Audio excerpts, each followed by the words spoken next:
Where is everybody? All right. I have no injuries to update you on. We came out pretty clean there. My hat goes off to our fans. What a great job they did. It's a tough place to play, and they truly are the 12th man in there. So we appreciate them a ton. Defensively and offensively, I thought the coordinators just had great game plans, and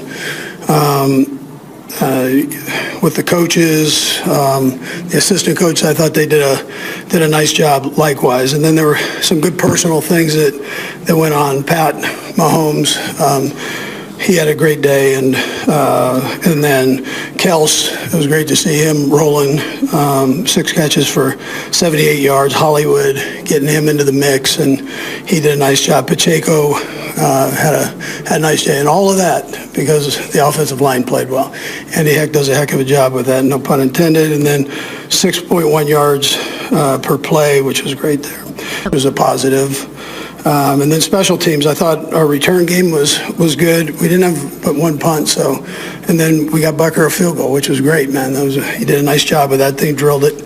All in all, a good night. I mean, I could keep going here, but it was one of those good nights. So, time's yours. Andy, you mentioned the line right away. What did you see from Jalen Moore? How did that all play out? Yeah, Jalen, I thought did a nice job. He just had a baby too, which is a great thing. So last night or early this morning, however you want to put it, but he stepped in.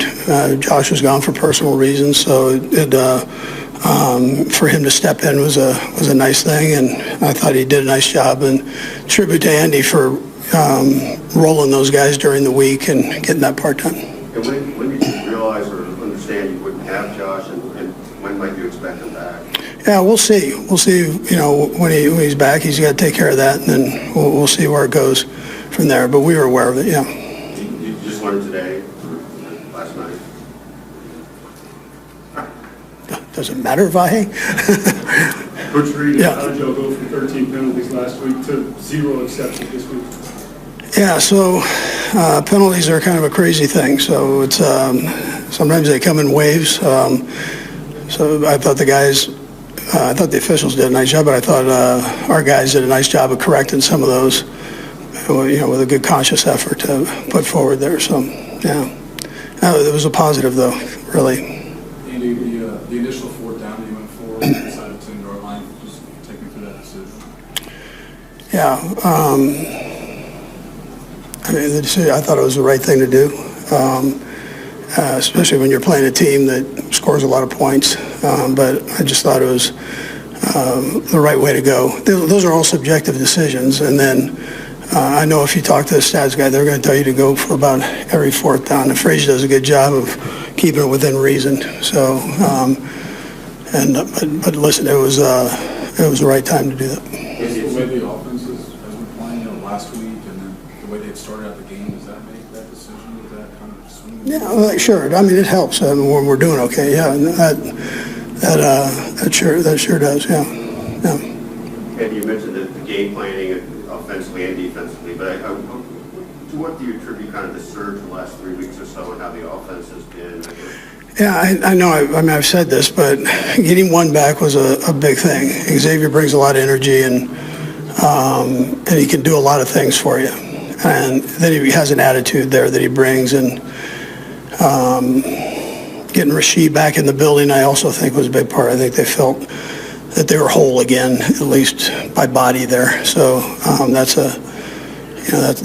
was positive, having him back in the building. And you also feel like Hollywood's kind of hitting his stride and what you might have thought? Yeah, that's what I was saying. He had a nice day, 4 for 45, couple TDs. He's a good football player. He loves to play.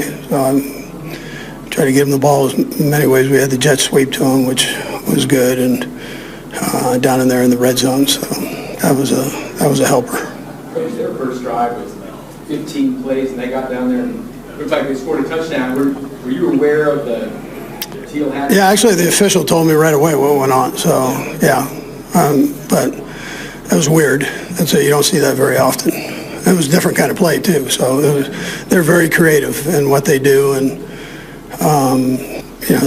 That one, he didn't get set, so that was a problem. A little weird and maybe ugly at the end of the game. What was your view of what happened out there afterwards with the scuffle? Yeah, well, you guys saw it. I mean, it was, the guy came up and hit Juju for what looked like no reason. I mean, we're taking a knee, so,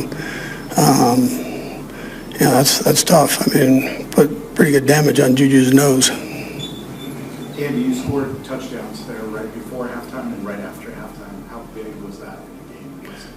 Yeah, well, they deferred, so they gave us an opportunity to get the ball the second half. We were able to come out and score there, which I thought that was big. Anytime you come out that second half and move the ball a little bit, I think it helps everybody.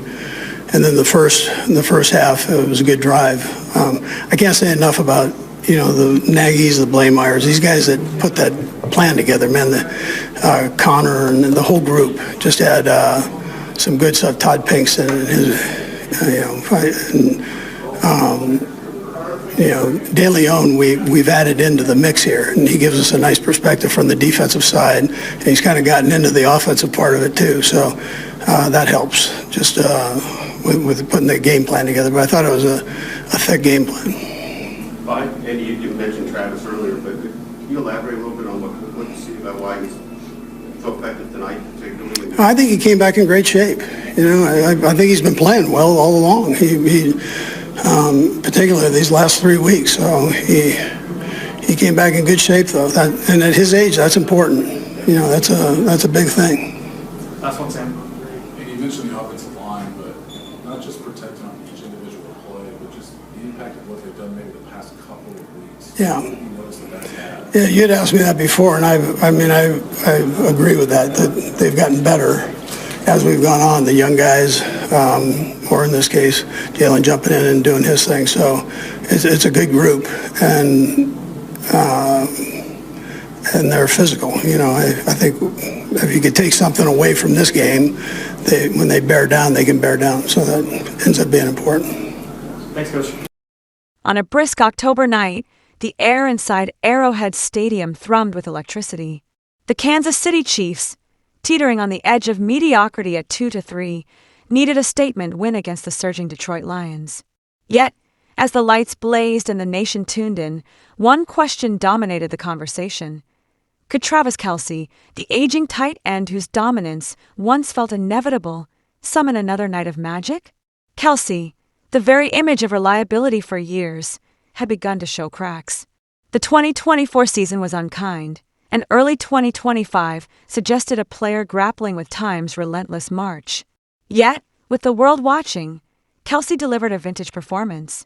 His 87 receiving yards marked a new season high, but stats alone can't tell the full story of how he helped change the narrative for himself, for Mahomes, for the Chiefs' fading playoff hopes. The Chiefs' offense looked sharper than it had in weeks, and it wasn't just about the numbers. Kelce's 6 receptions didn't just pad the stat sheet. They moved chains, set up scoring drives, and stoked the fire in a crowd desperate for reasons to believe. Each catch was a reminder of the chemistry he's forged with Patrick Mahomes, a connection that has become as much a part of NFL lore as any quarterback-receiver duo in history. But this wasn't the Kelce of 2022, bulldozing defenders and dancing through secondaries. This was a craftsman at work, using guile, timing, and just enough speed to exploit soft spots in the Lions' coverage. The Detroit defense, missing key starters and battered by injuries, fought valiantly. Star safeties Kirby Joseph and Brian Branch suited up despite spending the week in the training room, and Detroit's patchwork secondary, Amick Robertson and Rock Ya-Sin pressed into action, faced the ultimate challenge, holding down Mahomes and his favorite target on the biggest stage. For Kansas City, the stakes felt enormous. A 3-game losing streak had left fans and pundits wondering if the dynasty was teetering. The AFC West, once the Chiefs' playground, suddenly looked competitive. If they lost again at home, if Mahomes and Kelce couldn't conjure magic, the road to January would be steep. The Lions, meanwhile, brought swagger in a 4-1 record. Dan Campbell's team, long an NFL punchline, had become a force, powered by a ferocious defense and a relentless ground game led by David Montgomery. Montgomery, coming off a season-high 18 carries, looked poised to feast again against a Chiefs front that had struggled against the run. Every possession, every yard, felt like a tug-of-war between two teams fighting to define their season. Mahomes spread the ball beautifully, but even with Rashee Rice set to return, it was clear who he trusted most. Kelce led the team in both targets and catches, showing that even as his speed diminishes, his mind and hands remain elite. Yet the supporting cast stepped up. Rookie Xavier Worthy didn't just flash, he announced himself with 4 targets, 20 yards, and a touchdown. Hollywood Brown, the offseason pickup, found the end zone twice, reminding everyone why Kansas City took a gamble on his big play potential. And Juju Smith-Schuster, so often the forgotten man, racked up 57 yards in a performance that felt quietly pivotal. For Detroit, the injuries threatened to overshadow their promising start. Montgomery was a workhorse, expected to easily eclipse his 10.5 carry prop, but the real intrigue was in the air. Tight end Sam Laporta, fresh off a 92-yard explosion the previous week, faced a much stiffer challenge against a Chiefs defense that had stymied opposing tight ends all season. The chess match between Laporta and Kansas City's improving pass coverage offered another subplot for NFL diehards. As the night unfolded, Kelce passed Jason Witten on the all-time list for receiving yards in primetime games. It was a moment that seemed to both acknowledge his place among the greats and underscore the ticking clock on his career. For every Chiefs fan watching, it was a bittersweet thrill. How many more nights like this would Arrowhead witness? Meanwhile, Mahomes continued to do Mahomes things, scrambling, improvising, finding ways to keep drives alive. The Lions' defense, despite being shorthanded, played with an edge that suggested they're no longer satisfied with moral victories. Brian Branch's return from injury was heroic, and Joseph's gritty performance on a bad knee embodied the spirit Campbell has instilled in Detroit.